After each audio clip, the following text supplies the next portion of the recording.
to a new episode of Hallmark Heartbeats, a podcast all about Hallmark movies, and I am your host, Camille.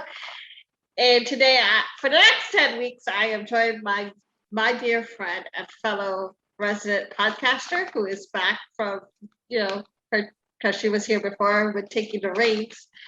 But I am here. She's back again for the next 9 or 10 weeks of Christmas movie reviews. Kayla Blackwell. Hey, what's up, Kayla? Not much. I love Christmas. It's my favorite holiday out of all the holidays. Christmas is at the top. Yeah, so definitely mine as well. Yeah. So this fits in with everything, and I love Christmas Hallmark movies. So yeah. Are you excited to join me? Yeah. And for those of y'all who can't see, because this is audio only, my Christmas tree is already up. and the closer we get to Christmas, well, the Christmas tree y'all are gonna be able to see, but the closer we get to Christmas, I'm gonna put stuff outside in my yard, so my neighbors will get get to see the rest of my Christmas lights. That is too funny. Yeah, the tree, and there's lights behind the curtain, which is a blackout curtain, but there's lights between the curtain and the window. So yeah, so they can see the lights, but they can't see the tree. So okay, so anyway, let's talk about the first 2 Christmas movies that came out this week, which is called You, Me, and Christmas Trees, starring Danica, McKellar, and Benjamin Ayres. The official synopsis is that an arborist falls in love with a farmer as she tries to save his trees before the town tree line. That is the official synopsis. The unofficial synopsis is that this Christmas tree whisperer goes to Avon, Connecticut, and helps out a Christmas tree farmer because his trees are mysteriously dying, and she tries to find the cure for the trees. Here's the thing, they never revealed what was actually wrong with the trees. Okay, here's the thing. For those of you who probably don't know, I work in an agricultural related field. I work in the office, so as the company's PR person, but I have enough people telling me about viruses for plants and stuff that I understand what they are and stuff. And so you can help me, because I had no idea what was going on in the movie, because I'm sitting there going, I understand the tree has a virus or something, right? Because she said it. There was going to be a DNA test or something with a tree. Yeah, but they never revealed what it was. And I'm like, that's a bad issue with the writing, because at least don't let us wait for almost 2 hours and not tell us what happened to the trees, okay? Well, someone said to me, they were like, well, they did figure out it's the herbicide. I'm like, no. The herbicide no, it's not. It's just what happened. They blatantly say the town in tree. The movie, there was a difference between what was happening to the town tree, which was the herbicide, and what was happening on the tree lot. Yeah. Because the trees from the tree lot, once they were cut, they were dying essentially, and she got this quickly tablet, and they were able to survive being cut after 24 hours or something like that. Right. Yeah. It was she said something about the tree wasn't getting all the nutrients right away, so this pill thing that was going to add water was going to give them the nutrients, but make it like a slow releasing nutrients thing. That was pretty much the gist of what I understood. Anyway, I was thinking of it like, I have a betta fish, and they have these little tabs that you can feed your fish. It will last for 1 week, and it will slowly release the food for the betta fish. So that's what I was comparing it to. That's essentially what it is. But yeah. So anyway, but the mystery of what is killing the fish. I mean, why the hell did I say fish? The mystery of what's killing the tree is still not known or whatever. But I mean, here's the thing. I'm a fan of like science, and I love the whole idea of like Hallmark branching out. But I was so lost in trying to understand what the heck is going on. Why? What's the tree? What words? What's this? What's that? What's this? What's that? That I could concentrate on the love story, I guess. Yeah, it really like, and like, if you're gonna have that plot line, at least tell us what was causing the problem with the trees. Yeah. That was like my big issue with it. Also, it really drug until it got to the second part. At least for me, it did. Yeah, it was all, no offense, but it was a bore. The first part of the movie was it was boring. It was boring. I hate to say that because I love Christmas movies and I love Christmas Hallmark movies, but I haven't. This one was boring. This one was not a good one for me. But no, they had the highlight for me was Dwayne, the guy from the other Christmas tree part. Yeah. He was hilarious. I could totally see him being the villainous, Grinch kind of thing who kills the trees. I mean, like, I like they tried to inject all these other Christmas things into the movie, and I'm like, that's fine and all, but like, it fell apart. It didn't. Yeah, they did some kind of cocktail competition, and what else? What were they doing? Bar. They were in a bar with drinking lots of wine and all these other things. But yeah, it did not make sense. A lot of people actually liked the movie, and I'm sitting there going, is it me? Am I? I'm questioning it too, because I was reading the comments through some of the Hallmark groups, and I'm like, I know Camilla and I are on the same page with the way we feel about this movie. So is it just us? But here's the thing. I actually work in a field related to agriculture. So I do understand plants have viruses, okay? Yeah. And they make plants so that they grow in a way to be resistant to these things. So that's what she's trying to do to help him. And I get that, but they need to explain that better to people who don't understand that. And that was my one of my biggest complaints about the whole thing. And then the other thing that I had, but I do, like I said, the end where they had the whole like, what's it called? Sabotage thing. That was fun. Now, mind you, if the whole tree lot being a virus thing was all done because of sabotage, that to me would have been more interesting than like doing a DNA test and all these. Yeah, see, that would have been a good plot twist to this movie, because it would have made sense that this guy was trying to sabotage his biggest competitor. That would have made sense. And that would have been wonderful. I would have loved it. And I would have been like, yes, now this I get this. The guy is trying to sabotage the whole Christmas tree farm, so he like does something with the soil or the water or whatever and stuff like that. Then that would be like, okay, I get it. Now I can concentrate on this romance story. But there was just like, no, there's none. But and I love Danica McKellar. I think she's amazing, but I couldn't get into the movie.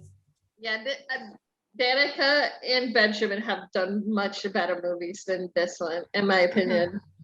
This was not the hit that everyone keeps thinking it is. I'm like, am I missing something? Everyone is like ranking this when I ask people to rank their favorite four, like their of the favorite four movie. that came out Yeah. over the weekend. Yeah. This is like number one in a lot of their lists. This is 4 for me. Yeah, 4, definitely for me too. Definitely 4. I was lost. I was lost on this one. Okay. So that's you mean Christmas trees. Anything else you want to talk about? Well, there was a mini Wonder Years reunion with Danica and the actor who plays Dwayne. So that was a fun one. I don't remember. I never saw Wonder Years, so I don't know. I've seen parts of it, but like I don't remember him. So, but then again, I didn't remember Dan Lauria was on Wonder Years either until we watched him in The Resident. Lauria was in Wonder Years. He played the dad. Yeah, and I realized I was like, yeah, that's the guy that was on The Resident. Dan Lauria actually did a Christmas movie a couple years back with Danica called Christmas at Grand Valley. So this is like her second Hallmark Christmas movie that she did a Wonder Years reunion with. It would be awesome. I would love it. I would die. I would probably be happy. I would pray, whatever. For a Fred Savage Danica reunion on a Hallmark Christmas movie, or it could be a Hallmark Hanukkah movie since Fred Savage is Jewish. You know what I mean? Like, oh my god! And the movie. Then we're gonna bring up this Hanukkah thing. I guess in the next discussion podcast, I guess we're gonna be able to bring it up. No. When we talk another one of those movies, but not in this one. They do actually have a Hanukkah movie. No, but there was a movie that referenced through Hanukkah this year. In Christmas in My Heart. But yes, they do have a Hanukkah themed movie this year. It just finished filming, coming out. I believe Hanukkah is early this year too. It's usually a lot later than it is. Yeah. So anyway, So how many stars would you give you mean Christmas? Out of how many stars? 5. I'd say 2.5. Yeah, same here. This is not a good one. I did like this one. Sorry, y'all. Not a good one. Okay. Next movie in our discussion is Boyfriends of Christmas Past, and this is a long list of actors that are on the casting list. You got Catherine Haena Kim. God, I hope that I said that right. Who plays Lauren? She's a marketing executive. Robert A. Black. How do you say it? Is it Ablack or A Black or screwing up people's names? Robert A. Black, who plays Nate, he is a social worker in the movie. Paul Sun-Hyung Lee he plays Appa Leo. He plays Lauren's dad. And then the 4 boyfriends are Jordan Cronus, who plays Tyler. He was the whole winter formal date boyfriend from high school. He was the first one that appeared. Card Calra, he played Jake. He was the college boyfriend. Ish Morris, who played Henry, he was the first boyfriend after college. And then Jack McLaurin, who played Logan, he was like the most recent serious boyfriend who proposed to Lauren. And I have to say, this my favorite synopsis of the movie came from Twitter, and it's so hilarious. I'm gonna read it to y'all. It's funny. This is the story of someone so in the friend zone that even the supernatural realm is like, bro, this is getting sad. We got you. I mean, this movie is a retelling of a Christmas classic, The Christmas Carol. That's why I am shocked when people were saying this isn't Christmas, and I'm like, since when? What? Have they ever watched like I remember because I grew up, my dad's a boomer, so I grew up in this house where I'm watching these classic black and white Christmas movies with my dad, and one of them is like the old Christmas, the old Christmas Carol. Yeah. That's in black and white, and then I think actually Patrick Stewart, my dad's a Trekkie, but Patrick Stewart did one where he played Scrooge, I think. Yeah. And so that one's like a classic in our house. But yeah, I do understand the storyline, and it's retold multiple ways and reinvented in multiple ways over, and this one's no exception to that. So I don't know why people didn't understand that. And then even if you never heard of the Christmas Carol, the whole storyline was literally about Christmas. Like it was. She had an issue with commitment, and she always broke up with him at Christmas. Yeah. Like, and her mom left at Christmas. Was triggering to her. Like it was. Yeah. The word Christmas was in almost every scene, almost every line. And there's the decorations in the background in almost every scene. And it was like, how much more Christmas do you need for it to be not Christmas? It was Christmas. Oh my God. And then they had but I have to say I was disappointed with a lot of the racism that came out of this movie. Some of the fans, like, I was just like, yo, like, I was disappointed. I expected it. To be honest with you, I've expected it because I know who a lot of the Hallmark fans,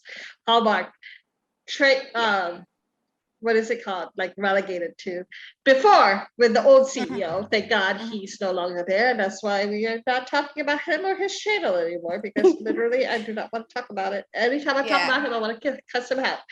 But anyway, so no, we're not talking about that other channel. Yeah. What is that called? A lot of racism came out with this movie. I remember reading, which saddens me. It really does. Because see, here's the thing. My dad's oldest brother is married to a Korean woman who he married while he was stationed in Korea from being in the military. And so she's been in my life, like she's been married to my uncle for like, I don't know, going on 50 something years. So I'm only 32. So she's been around for a long time. Okay. Yeah. So I have memories of her at Christmas. And so I love seeing some of the Korean traditions that were coming up and everything. Mm. So for me, like seeing the racism, like that's triggering to me because like I think of my aunt. And well, someone said that like they couldn't understand anything the actors were saying, and they were speaking perfectly good English. Yeah, they were speaking English, and even if they had an accent, it's like, what are you trying to say? Like, you know what I mean? But it's just like, this is the only. I was so excited when the movie poster came out. Because the movie poster were all people of color. Like they had Catherine, they had Ish, they had Karn, they had Robert in the movie poster, and Catherine is Korean. Robert, I think, is like Middle Eastern or Indian or something like that. He definitely looks Indian to me. Like I thought he looked Indian. Ish is black. Karn is also Middle Eastern, I believe, if I remember his IG correctly. But yeah, and it's like I was excited, but I also, like I said, I know who Hallmark catered to. Let's be honest here. For like many years, Hallmark catered to white conservatives. So I wasn't shocked really at the racist response. But it's like, you know, I was just talking to Tracy and Reed, and she was talking about how in the old Hallmark, they had, you know, she didn't say it out loud, but, you know, they had very, you know, Yeah, I know where you're going. When the new people came, she was excited because, you know, there was a way she wanted to introduce diversity in the movies that with the old guard she wasn't really able to, especially with her sister-in-law who was half Taiwanese. She was like, you know, in the previous movies, her sister-in-law wasn't allowed to embrace her Asian side in the movies that she did for Hallmark. But with the movie that she did recently for Hallmark, she was like, I'm excited. Katrina was excited to finally be able to embrace her Asian side because previously her Asian side was erased, you know. And I was telling Tracy that, and she was like, yeah, not that you're right, it was. And that's one thing that we were so excited about with Christmas with the Darlings, was that she was able to embrace it in some way by just having her name be Chinese. But yeah, it's like, it is, I'm not shocked. And I think a lot of people are still holding on to that old guard of Hallmark, if you know what I mean. But there is also a very loud support for the new guard, and I just hope that we're the ones who wins out, because honestly, we need more stories. It's refreshing to see a story like this, to see them show these traditions, because other traditions other than what the whitewashed Christmas kind of deal, seeing all these other cultural traditions, because every culture celebrates every different holiday differently. Yeah. And Christmas is no different. Yeah, I mean, like, I was talking to Tracy and Reed earlier, and we were talking about our favorite Christmas moments. And she talked about, like, you know, her favorite Christmas moments. And I talked about mine, and I realized that being Filipino, our stuff is a little bit different, if that makes sense, because of the food that we eat, or you know, we talk about like religion, because a lot of times it's, I don't want to hurt any Christian people, but Christmas, I feel in America has become so capitalized. Capitalism? Yeah, it's capitalized. And here's the thing. I worked retail quite a few Christmases where I was in the thick of seeing the holiday season, where I worked up until like 5 p.m. Christmas Eve and then went home and celebrated Christmas. Yeah. So I was just in it all the time. Yeah. I worked in a movie theater where I worked Christmas night, where it was one of our busiest nights of the year. So I've seen it face to face. Christmas, American Christmas, if I look back, it is very capitalistic centered kind of thing, with like Christmas presents, shopping, gifts, all that kind of things.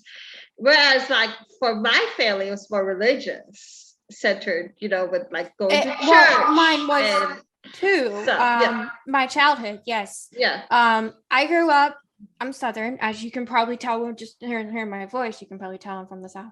But I grew up in the deep heart of South Carolina, in the South, in a Southern Baptist church. Yeah. Religion was kind of the thing where we did the church family thing, and we went to church. We had midnight Christmas mass. Yeah, and we had the Christmas the candlelight Christmas thing. Manger. The all that stuff. I remember one year like doing the children's choir, and we had like the Christmas pageant where the nativity and everything. And you know, my dad played the music for it because he could play guitar. So there was all this stuff where we were always there in the church, especially at Christmas time. Yeah. And actually some of my best memories. So and to this day, there's always an ornament my dad has of the nativity that goes on the Christmas tree. and it's made of wood, and it has, the Mary Joseph, the baby, the three wise men and all that stuff, but it always hangs on the tree, and it always has the light hanging in it to show the star. So yeah, that's a memory that I will always have. And so yeah, a lot of it was religious. It kind of it kind of faded away after a while, but those memories are still there. So well, so back to Boyfriends of Christmas Past. Lauren, as we said earlier, is like a market executive, who like is very successful in her career or whatever, and she has a best friend named Nate. And poor guy has developed a crush on her, has fallen in love with her, but she has issues of running away, whatever, like whenever things get serious with her boyfriends, she runs away, which is why the apparitions of the boyfriends started coming in, because they were like, trying to show, sort of like the Christmas Carol, where they show her past. They were all past except for the last one. But they kind of show her the pattern that she did with their previous relationships, and the pattern was, for me, the most obvious pattern was that she ran away and kept running, and was, anytime they mentioned the next step of the relationship, which was, I love you, or let's move in together, or will you marry me? Or let's get married. Yeah, it was like bam. I mean, she literally, did she push off the guy on the zip line when he proposed to her? Yeah. Okay. Like, I've been zip lining, so I can literally say it, that, like, first off, I have a question. There's safety requirements on these zip lines. I don't know why she wasn't wearing your helmet on that thing, because they actually make you wear your helmet as soon as you get onto the course. Yeah. Well, that's a safety hazard. Movie, so you have to but it is a safety hazard. Yeah. So, but yeah, she her pattern was that, like, anytime the other guy tries to like mention any kind of next step, she runs away like crazy. And another pattern is that this was all during Christmas, and we find out that, it's been talked about pretty much throughout the movie, that her mom walked out on her and her dad when she was younger around Christmas time. So I guess Christmas kind of triggers her, and then of course the like next step, it was like, oh, I don't know. But anyway, her best friend Nathan the whole time is like, there to support her through the breakups or whatever. And her friends are like, girl, you're in love with this guy. Okay, can we stop already lying to yourself and stuff? And Nathan is cute. Robert Ablack is hot, which gives me the heebie-jeebies saying that, because he's from Degrassi, and I watched Degrassi as a teen, and I'm like, well, when he was a teenager, I was already an adult, and I was sitting there going like, oh my God, I feel weird talking about this guy being cute, and I'm like, oh, what am I doing? You know what I mean? I know what you mean. But I mean, like, I need to stop, because but he is anyway, Nate is like, has been her best friend or whatever, and he was a social worker who was throwing a Christmas party for the foster care kids. Yep. Which anyway, I talked too much about that already on Instagram. He recruited Lauren to help him or whatever. At one point, like, she was so busy with this pitch that she left him, alone for the party. And that's when he was like, look, I'm in love with you or whatever. But obviously I'm not important to you or something like that. So this is it, just don't talk to me or whatever. And that's when like the fourth Christmas ghost comes in and says, boyfriend ghost, and shows her the all four boyfriend ghosts come and show her the future. And she sees him propose to Lily, and she's like, no, don't do this to me and stuff. But yeah. And so that's when she finally falls in love with Nate. Well, But I always sat there thinking, like, yeah, she's in love with him, but she can't admit it, yes, her line was that she can but her best friend would say she said she can't risk hurting Nate. And her friend said, you can't risk hurting Nate, or you can't hurt risking you.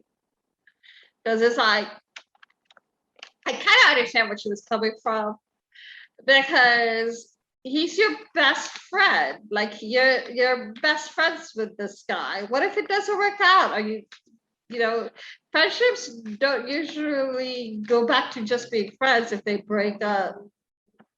You know what I mean? It doesn't. Yeah. The friendship is never the same. So are you willing to risk, not losing your best friend in that capacity for a relationship? Like for me to do that, I have to be 100% certain, like, this is a thing for me to, it can't be like a flimsy relationship. You know what I mean? For me anyway.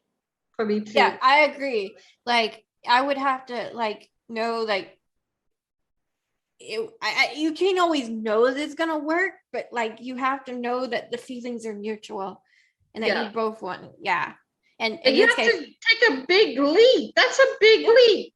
Yeah. Like you can fall in love with your best friend. I mean, that people do that all the time, is falling in love with their best friend. But it's like, that's a big risk. That, to me, that's a big risk. Absolutely. People are like, oh, your husband is supposed to be your best friend or whatever. So like, yeah, but sometimes you need a best friend that's not that you're not in a relationship with. Agreed.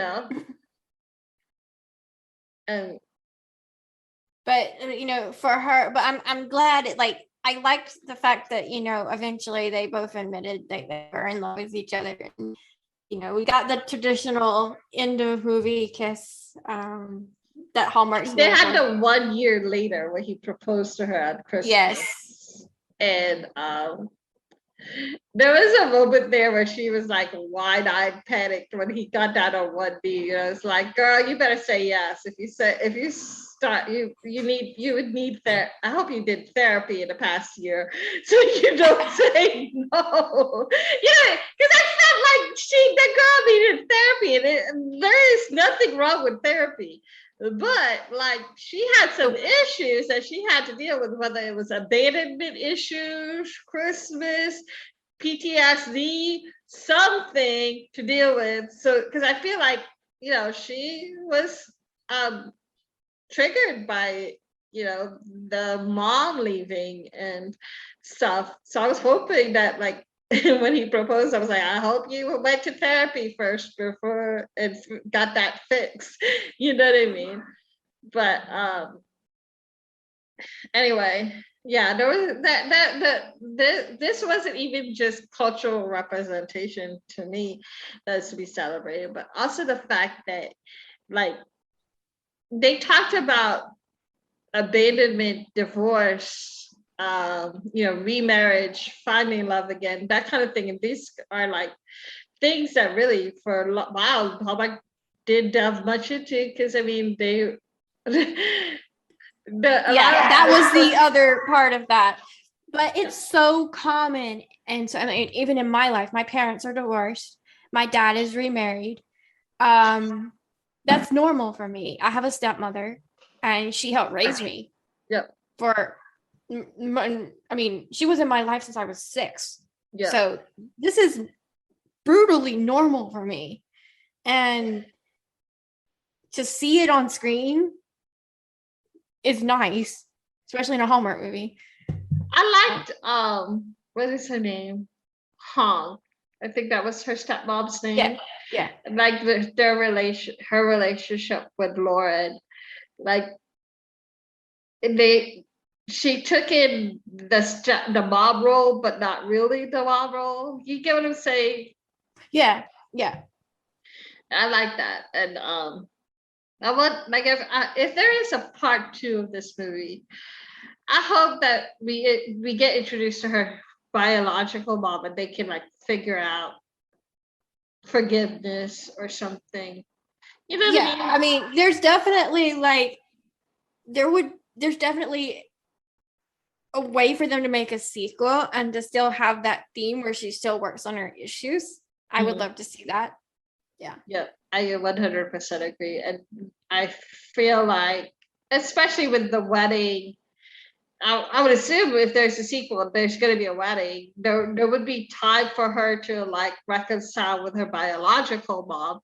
You know, like, hey, mom, I would like you to come to your wedding, but let's talk about, you leaving me, first. You get what I'm saying? In like a fun way, obviously, but yeah.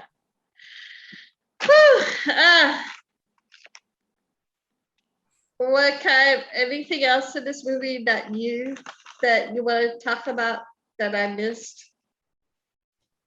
No, I mean, I just, that was one of those things I was like, you really don't see that in a Hallmark movie with the divorced dad, which was like, hello, that's my life. I lived with dad. I love my mom. She's in my life.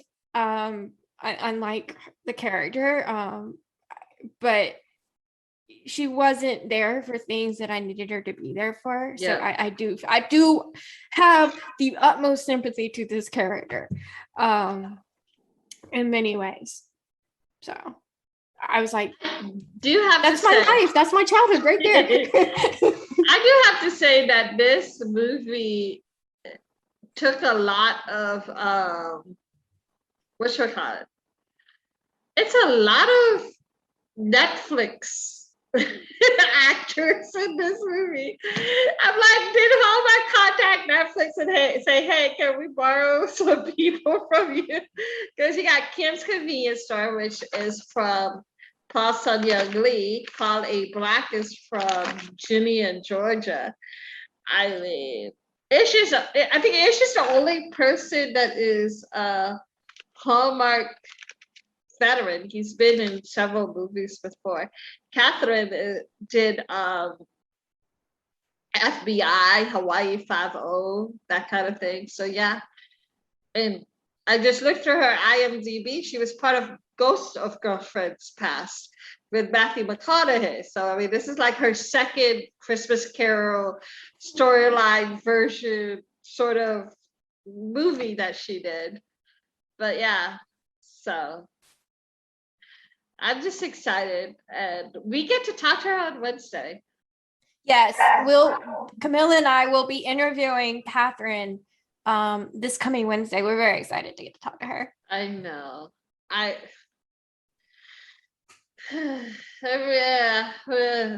One thing that she posted, I believe it was on her Instagram story, was, look, Mom, I'm on TV. And she was like, growing up on TV, there was no one that looked like me on TV, and I get to be like on TV finally and stuff like that. I get to be that person who's on TV for somebody else. And I was like, girl, you and me, we share the same story, because it's exactly the same. Like, we both grew up with like nobody on TV looking like us and stuff. So it's so, we're gonna talk more about that also on the next podcast, where we talk about Christmas in My Heart. Because y'all, if you haven't seen Christmas in My Heart, go watch it. We'll talk more about it. But like, yeah. For me, the ranking of 1 to 4 for number 1 is Christmas in My Heart. number one is Christmas life. in My Heart is definitely that. But the one we just discussed is number 2. Boyfriends of Christmas Past. Yeah, definitely Boyfriends of Christmas Past is number 2 for me too. I think that it has comedy. I was laughing throughout most of the movie. There was like, heart, there was diversity, there was like, realism also in the storyline, even though not really, since I'm hoping that none of my boyfriends come in apparitions. I have a few boyfriends I don't want to ever see again. So yeah, they can just disappear off into past where they belong. I don't want any boyfriend apparitions coming to my apartment. Like, okay, we gonna go and visit your past. I'm like, I don't want to visit my past. Can we skip that? But yeah, I mean, it's like this is new stars, newish storylines. I wouldn't even say this is a new storyline because this is it's a revamped Christmas Carol. Everybody does this and stuff, but the newness is definitely the diversity and like touches of Korean culture and foster care and everything else. And then divorce and remarriage and yeah. So it's the same old storyline with new touches, modern touches. Yep. The story. So, but yeah, awesome movie. 4 stars is what I would give. 4.5 stars. 4 stars. What would you give? I'd say 4.5. I have to say. I get what you're saying 4 because I have. Yeah, we'll get into that in the next podcast. Yeah, but yeah, this is definitely number 2, and I hope to see more of these actors. And I hope there's more of these things where it's like a mostly diverse cast, where it's like all, and it's not just, this is a reminder for people that people of color isn't just black and white. It's like there's also, Asian and Middle Eastern and all these other things that were very much, because a lot of times when it comes to racial divide and racial storylines or whatever, it's mostly taught in the black versus white world. And then those of us who are not fitting in that, either of those categories are like, hi, we exist too. You know what I mean? Because I know what you mean. Because I guess because I have an aunt that's from Korea, who still speaks with a very heavy accent. Mm.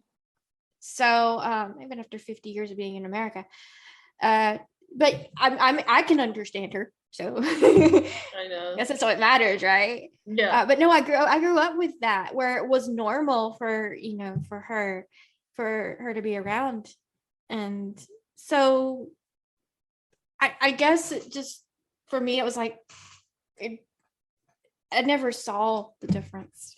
Yeah, because I was used to her. Anyway, so that's about it for this podcast. I will probably release this on Tuesday. Then Wednesday, oh God. Wednesday, we will be interviewing Catherine. Yeah. And then we will be recording the other part of the podcast where we'll be discussing Christmas in My Heart and Santa Stakeout. So yeah. That one is just, I love both of those movies. I think I love them for different reasons now. One was more of an emotional thing where I was just like, this beautiful story, and there's just so much going on, and I can't even like put into words how much I love this movie. Yeah, I was just like floored. I was just, and I guess I'll talk about more of this on Wednesday. I was just floored at how beautiful Christmas in My Heart was. Did I tell you I got a message from Luke McFarlane? You did, yes. He was like thank you for highlighting the diversity and stuff. And it was so cool because I you know how like on Instagram stories you can see who saw all of he saw all of them. He looked through all of the Instagram stories and everything. I was like I always get floored when I see that we have like, even with the Resident, when I see one of the actors had seen, even if we didn't tag them, they've seen our story. And I'm like Malcolm's pretty regular with actually reading our story. So I'm like, I was like, oh, okay. Hi. I know, that's why I was like, but and then when what else? Yeah, and then Santa Stakeout is just pure comedy. Seriously, pure comedy. And well, here's the thing, like I grew up watching the Bowery Twins on Disney Hello Channel. Sister. Hello. So seeing her was like, you know, flashback to my childhood. I want, we know the Williams sisters have a Christmas movie in a couple of months. I want a Bowery sister Christmas movie. I want a sister growing up. Can you imagine? Well, like sister.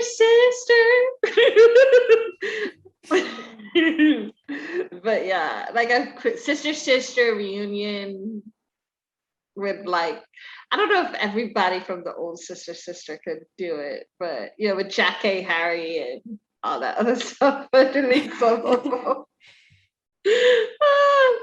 Anyway, but yeah, that's about it for me. See you guys in a couple of days, because this will be coming out on Tuesday. Wednesday I will release the interview with Tracy, and then Thursday I will probably release the second batch of this podcast, and then Friday will be with Catherine.